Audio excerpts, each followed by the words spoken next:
Hello everyone, my name is Donnie, and today we'll be doing something a little different for the channel. In this video, we've got together with our friends at ASRock to do a sponsored build featuring their Phantom Gaming line of components, with the focus of the build being a high-performance, small form-factor gaming PC. Let's go over the components of the build, starting with the core of the system, the motherboard. For this build, we'll be using ASRock's Z590 Phantom Gaming-ITX TB4, which supports Intel's 11th generation core processors, features PCIe Gen 4 as well as Thunderbolt 4. In addition to that, we've got two M.2 slots, one of which supports PCIe Gen 4, and for networking, we've got killer 2.5 gig LAN and Wi-Fi 6.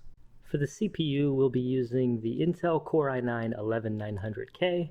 As for RAM, we'll be using a 32 gig kit of DDR4 3600 CL18, Geil Evo Spear, and this is the Phantom Gaming Edition, keeping with our theme.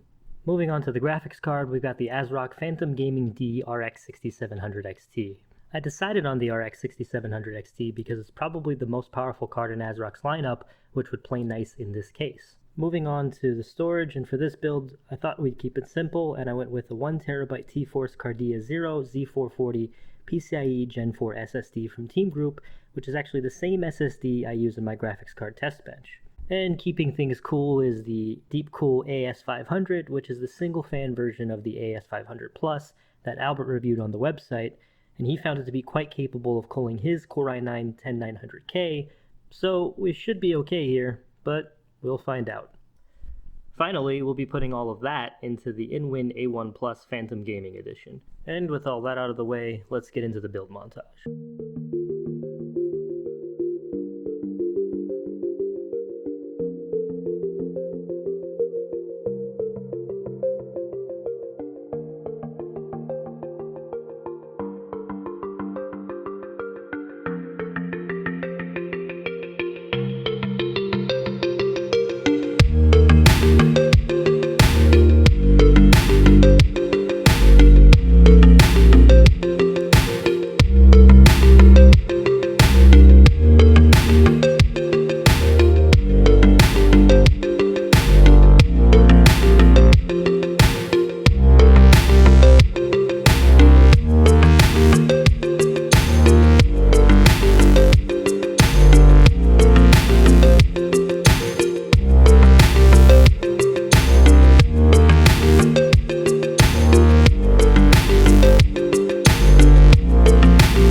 Okay, with the build completed, it's time to get into the nitty-gritty and take a look at our performance results.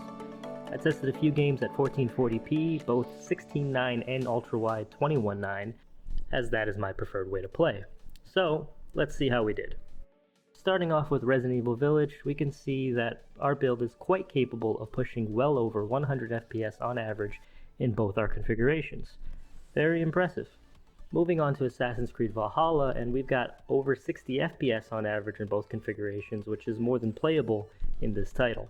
Hitman 3 again shows great results with both configurations averaging over 90 FPS.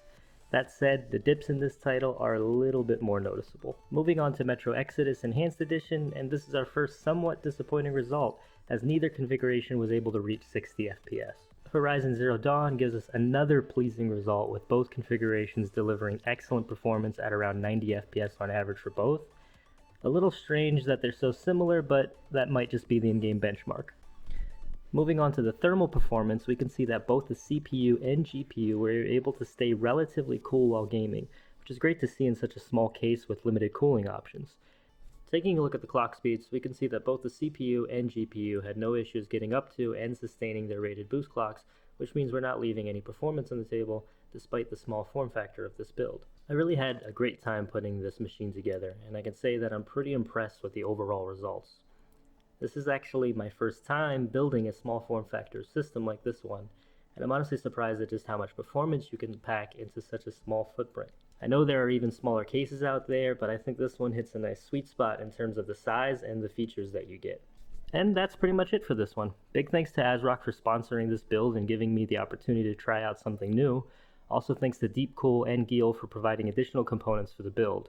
If you want to learn more about any of the components we used in this build, check out the links in the description.